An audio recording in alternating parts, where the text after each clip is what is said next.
여러분 상상해 보세요. 똑같이 세금을 내고 똑같은 법의 테두리 안에서 살아가고 있는데 단지 어느 동네에 살고 있느냐? 그 우편 번호 하나 때문에 한 사람은 다른 사람보다 무려 24년이나 더 일찍 병상에 눕게 됩니다. 2.4년이 아니라 24년이요. 와, 24년이면 정말 한 세대가 통째로 날아가는 거잖아요? 맞아요. 여러분, 우리가 평소에 100세 시대라는 엄청 화려한 축제에 초대받았다고 굳게 믿고 있잖아요. 그런데 오늘 저희 심층탐구에서는 그 축제장 안쪽에 숨겨져 있는 아주 서늘하고 냉혹한 VIP럼의 입장 조건을 한번 파헤쳐 보려고 합니다. 네, 사실 단지 오래 산다는 거다고 인간답게 오래 산다는 것 사이에는 정말 거대한 심연이 존재하니까요. 수명의 양적 연장이 곧 삶의 질적 향상으로 이어지지 않는다는 이 모순이 현대사회가 마주한 가장 뼈아픈 현실 중 하나죠. 그래서 오늘 우리의 깊이 있는 분석, 이 심층탐구에서는 바로 그 서늘한 현실, 이른바 장수의 역설을 아주 깊숙이 들여다봅니다. 오늘 우리의 나침반이 되어줄 자료는 김영래 편집장의 칼럼, 아침마다 지혜 305호, 영국 정년 67세 시대의 역설입니다. 네, 최근 영국의 국립통계청, 그러니까 ONS가 발표한 아주 적나라한 지표들을 바탕으로 쓰인 글이죠. 네, 본격적인 분석에 들어가기에 앞서서 청취자 여러분께 한 가지 명확히 해둘 것이 있습니다. 아주 중요한 부분이죠. 이 원문은 국가의 안정적인 존속과 개인의 철저한 자기 책임을 아주 강하게 강조하는 다분히 보수적인 관점에서 쓰인 칼럼입니다. 네, 저희는 이 심층탐구에서 어떠한 특정한 정치적 입장도 지지하거나 옹호하지 않습니다. 우리의 미션은 오직 원문의 저자가 어떤 논리적 구조를 통해서 현실을 진단하고 있는지, 그리고 그 데이터가 의미하는 바가 무엇인지 객관적이고 치열하게 뜯어보는 것입니다. 맞습니다. 숫자 뒤에 숨겨진 맥락을 읽어내는 게 저희 역할이니까요. 자, 그럼 바다 건너 영국에서 날아온 이 차가운 숫자들 속으로 뛰어들어 볼까요? 가장 먼저 우리를 탁 때리는 숫자는 바로 국가가 설정한 정년과 실제 인간의 신체가 보여주는 잔인한 괴리입니다. 영국의 법적 정년은 현재 67세로 향해 가고 있죠. 고령화 사회에서 연금 재정을 버티게 하려면 일하는 기간을 늘리는 건 전 세계적인 추세니까요. 그런데 통계청 데이터가 보여주는 진실은 완전 다르더라고요. 사람들이 잔병 치레 없이 누군가의 돌봄에 의존하지 않고 건강하게 일상생활을 유지할 수 있는 기간, 즉 건강 수명의 평균이 고작 61세라는 겁니다. 무려 6년이라는 거대한 블랙홀이 존재하는 거죠. 자, 이걸 하나씩 풀어보죠. 여러분, 마치 마라톤 풀코스 42km를 뛰고 있다고 상상해보세요. 32km 지점에 왔는데 이미 준비해둔 식수도 다 떨어졌고 근육에는 막 경련이 오기 시작했습니다. 어휴, 생각만 해도 숨이 차네요. 체력은 완전히 바닥났는데 등 뒤에서 심판이 규정이 바뀌어서 결승선이 저 뒤로 물러났으니까 억지로라도 계속 뛰라고 등을 막 떠미는 겁니다. 당장 쓰러질 것 같은데 다리를 질질 끌면서 억지로 트랙을 돌아야 하는 끔찍한 상황인 거네요. 네, 이게 바로 지금 영국의 시니어들이 처한 현실 아닙니까? 비유를 참 잘해주셨는데 이걸 더 큰 그림과 연결해보면 현실은 그 마라톤 트랙보다 훨씬 더 가혹하고 냉정합니다. 마라톤은 도저히 안 되겠다 싶으면 그냥 기권 버튼 누르고 포기하면 그만이잖아요. 아, 그렇죠. 마라톤은 안 뛰면 되지만 노후의 삶은 포기가 안 되니까요. 맞습니다. 생계가 걸린 노년의 노동, 생존이 걸린 삶에는 기권 버튼이라는 게 아예 존재하지 않습니다. 이 6년의 간극이 의미하는 바를 좀 더 거시적인 경제 톱니바퀴와 연결해보면 이게 왜 단순한 개인의 불행을 넘어선 국가적 재앙인지 명확하게 보입니다. 아, 국가적 재앙이요. 건강 수명이 끝난 61세부터 법적 정년인 67세까지 병든 몸을 이끌고 일터로 나가야 하니까 그렇다는 말씀인가요? 네, 일은 해야 하는데 무릎은 막 닳아 없어질 것 같고 당뇨나 고혈압 약을 한 움큼씩 먹어가면서 버텨야 하는 그 6년 말이죠. 노동시장 관점에서 한번 뜯어볼까요? 네. 기업 입장에서는 어떨까요? 몸에 만성질환을 달고 일터를 나가는 노동자가 20대나 30대 시절에 생산성을 유지할 수 있을까요? 불가능하죠. 집중력은 떨어지고 잦은 불가 때문에 업무 연속성은 계속 끊어집니다. 아, 기업 입장에서는 숙련된 인력을 보유하고도 실질적인 성과를 못 내는 딜레마에 빠지겠네요. 맞습니다. 더 신박한 건 의료비예요. 61세부터 건강이 급격히 무너지면 개인이 감당해야 할 약값도 문제지만 영국의 무상의료 시스템인 NHS, 즉 국민보건서비스에 가해지는 재정적 압박이 그야말로 천문학적으로 치솟습니다. 와, 그러니까 이게 단순히 아픈 노인분들이 많아져서 안타깝다 이런 감정적인 문제가 아니군요. 전혀 아니죠. 국가 경제의 성장 동력은 식어가는데 국가가 지출해야 할 유지 비용은 폭발적으로 늘어나는 악순환의 늪에 빠진다는 겁니다. 그래서 원문 저자가 이 6년의 공백을 국가 생산성 하락을 알리는 아주 심각한 경고등이라고 진단한 거네요. 저자의 분석이 예리한 지점이 바로 그겁니다. 수명은 길어졌지만 질병과 싸우며 버텨야 하는 장기 노년 시대. 이것이 복지국가의 근간을 흔드는 새로운 위기라는 걸 데이터로 딱 증명한 셈이죠. 그런데요, 저는 이 칼럼 읽으면서 논리 전개 방식이 진짜 흥미롭다고 느꼈거든요. 앞서 저희가 이 글이 보수적인 관점에서 쓰였다고 전제했잖아요. 네, 보수적인 시각이 강한 글이죠. 보통 보수주의라고 하면 개인의 자립, 성실함, 스스로 삶을 책임지는 태도를 제일 강조하잖아요. 그럼 이 통계를 보고서도 당신들이 평소에 자기 관리를 안 해서 61세에 병이 난 거 아니냐?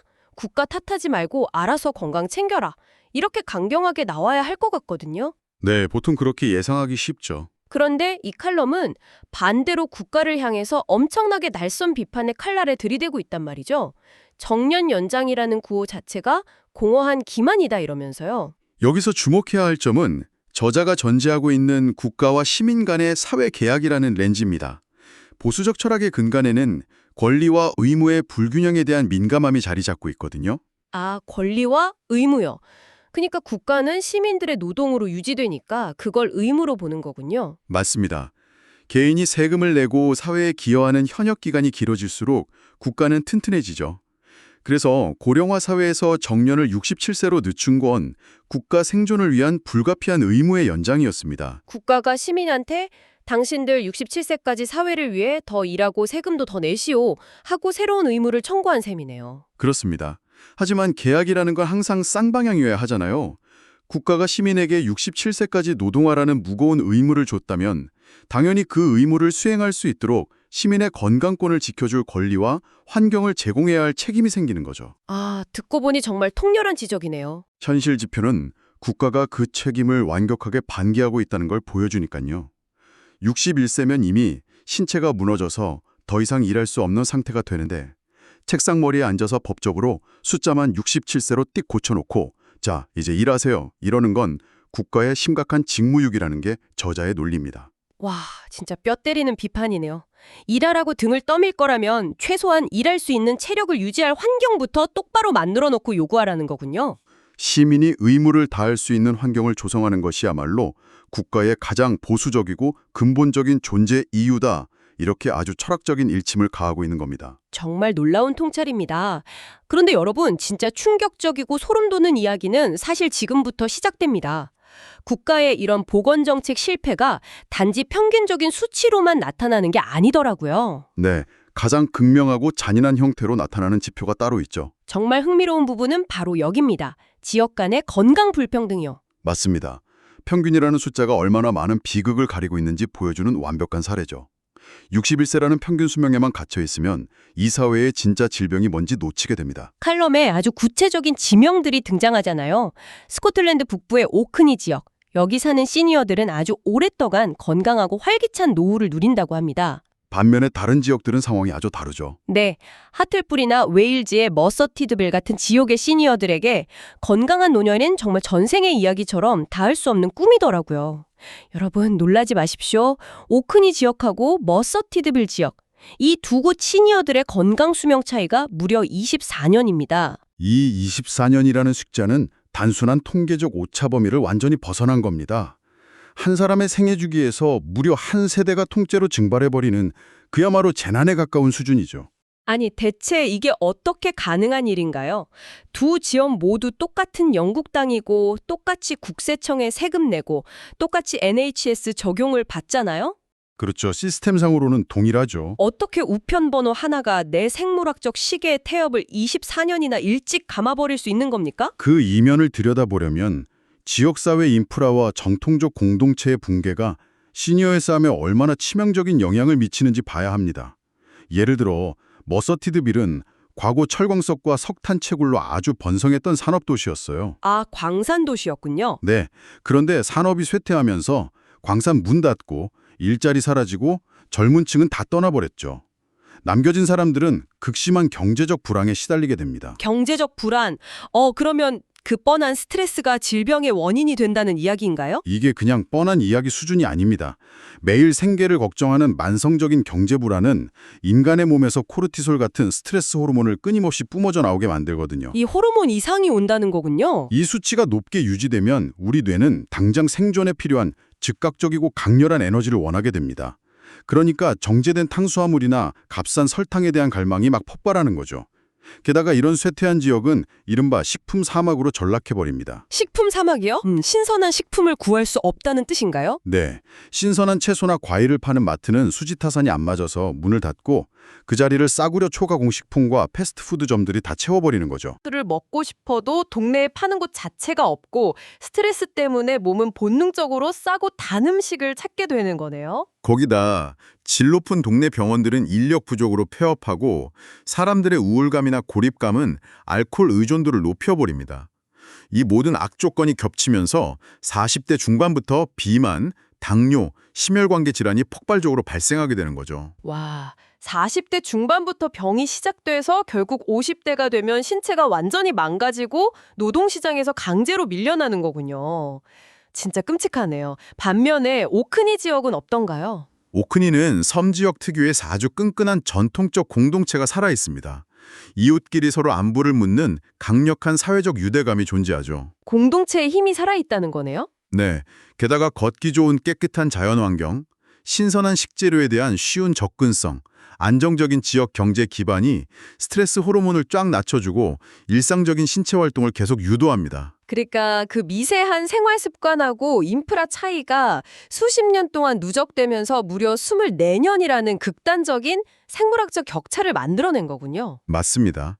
어디에 사느냐가 내 삶이 일찍 비참해지느냐 마느냐를 결정하는 아주 잔인한 생존의 문제였던 거죠. 그래서 저자가 이것을 단순히 지역 경제 문제가 아니라 국가가 지향해야 할 보편적 가치에 대한 근본적인 의문이라고 본 거군요. 동네가 다르다는 이유로 국가로부터 받는 건강권 보호 수준이 24년이나 차이 나면 그건 정상적인 국가라고 부르기 힘들 테니까요. 아주 정확한 통찰입니다. 저자는 바로 이 지점에서 국가의 역할에 대해 근본적인 질문을 던지고 있는 겁니다. 자, 그럼 이 참혹한 현실과 불평등을 확인했으니까 이제 칼럼이 제시하는 새로운 사회대학과 해결책으로 논의를 좀 발전시켜보죠. 그래서 이게 대체 무슨 의미일까요? 먼저 우리 개인들이 짊어져야 할 몫에 대한 아주 냉정하고 현실적인 조언이죠. 저는 이 대목에서 저자가 쓴 건강 자본이라는 단어가 제 머리를 세게 치고 지나가더라고요. 여러분, 보통 우리가 은퇴 자금 모은다고 하면 매일 아침 눈 뜨자마자 뭐부터 하시나요? 뭐 주식 어플 켜서 수익률 확인하고 그러지 않나요? 맞아요. 연금 펀드 수익률 계산하고 통장 잔고 확인하잖아요. 이런 재정적인 은퇴 자금을 모으는데 온갖 혈안이 되어 있으면서 정작 내 몸의 건강 자본을 축적하는 건 방치하고 있다는 겁니다. 아주 적절한 비유네요. 주식 계좌 수익률이 1%만 떨어져도 밤잠을 설치면서 내 몸의 근육량이 매년 줄어들고 식후 혈당이 치솟는 것에는 이상하리 많지 무감각하죠. 그러니까요. 내 몸의 신진대사가 폭락하는 건 그냥 나이 먹어서 그래 이러고 넘어가잖아요. 저자는 50대부터 급격히 하향 곡선을 그리는 건강을 방어하기 위해 은행에 적금 붓듯이 철저하게 건강 자본을 쌓아야 한다고 주장합니다. 매일 아침 귀찮고 찌뿌둥한 몸을 이끌고 운동화끈을 묶는 것, 자극적인 야식의 유혹을 뿌리치는 것, 이런 철저한 자기관리가 결국 건강이라는 자본의 복리이자를 쌓는 일이라는 뜻이죠. 내가 번 돈으로 노후 밥값을 책임지듯이 자기 절제를 통해 내 노후의 건강과 병원비를 스스로 책임져야 하는 보수적인 자기 책임의 원칙이네요. 네, 이 건강 자본이 든든하지 않으면 67세라는 법정 정년은 안락한 은퇴가 아니라 병상 위에서 고통받는 지옥의 연장선이 될 뿐이니까요. 근데 잠깐만요. 저는 이 부분 들으면서 약간 반발심이 확 생겼거든요. 아까 저희가 머서티드빌 지역의 24년 수명 격차 이야기할 때 그게 개인의 게으름 탓이 아니라 지역 인프라 붕괴 같은 구조적 결과라고 하셨잖아요. 네, 분명히 그렇게 분석했었죠. 그런데 이제 와서 네 건강은 네가 알아서 책임져라. 건강 자본 쌓아라. 이러는 건 결국 국가가 해결해야 할 구조적 문제를 개인한테 교묘하게 떠넘기는 거 아닌가요? 네가 아픈 건 네가 운동 안 해서 그래. 이러면서요. 아주 예리한 질문입니다. 이건 아주 중요한 질문을 던지는데요. 만약 칼럼의 결론이 개인의 책임만 강조하고 끝났다면 전형적인 꼬리자르기였을 겁니다. 하지만 저자는 개인의 각성을 촉구하는 것과 정확히 똑같은 무게로 국가 시스템의 근본적 대수술을 요구합니다. 아, 개인의 노력만으로는 그 24년의 거대한 장벽을 넘을 수 없다는 걸 저자도 안다는 거군요. 그럼 국가 시스템의 수술은 어떤 방향이어야 합니까? 원문은 정부가 행정적 편의를 위한 연령 숫자 노름에서 벗어나서 영국의 NHS 같은 거대 의료 체계를 근본적으로 개혁해야 한다고 주장합니다.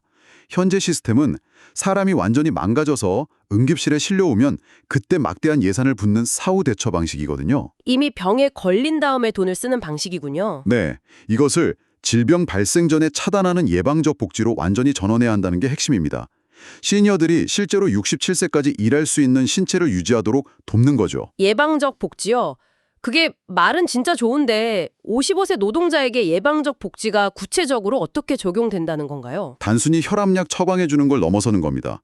국가가 지역사회 곳곳에 누구나 쉽게 접근할 수 있는 양질의 스포츠 시설을 짓고 이용료를 대폭 지원해 주는 거죠. 아, 헬스장이나 공원을 국가가 나서서 싸게 이용하게 해준다. 네, 그리고 아까 말씀드린 식품 사망 문제를 해결하기 위해 저소득층 밀집 지역에 신선한 식재료 마트가 입점하면 파격적인 세제 혜택을 주는 식의 실효성 있는 정책도 포함됩니다. 기업과 연계해서 중장년 노동자들이 일과 중에 의무적으로 예방적 검진과 체력 관리를 받게 법을 만드는 것도 방법이고요. 그러니까 병원의 병상을 늘릴 돈으로 동네 사람들이 좋은 음식을 먹고 운동할 수 있는 환경을 세팅하는데 국가 예산을 쓰라는 거네요. 정확합니다. 특히 그 24년의 지역적 건강 불평등을 해소하는 보건 정책이 동반되어야만 국가의 지속 가능성이 담보될 수 있다는 겁니다. 이걸 방치하면 극심한 사회 분열과 막대한 복지 비용 청구서로 돌아와서 국가 전체를 파산시킬 테니까요. 와, 이제야 전체적인 그림이 맞춰지네요. 시민은 철저한 자기관리로 건강 자본을 쌓아 사회에 헌신하고 국가는 그 시민이 67세까지 일할 수 있도록 예방적 보건 인프라라는 안정적 환경을 제공한다. 이 두 바퀴가 맞물려야 진짜 보수적 가치가 완성된다는 결론이군요. 그렇습니다.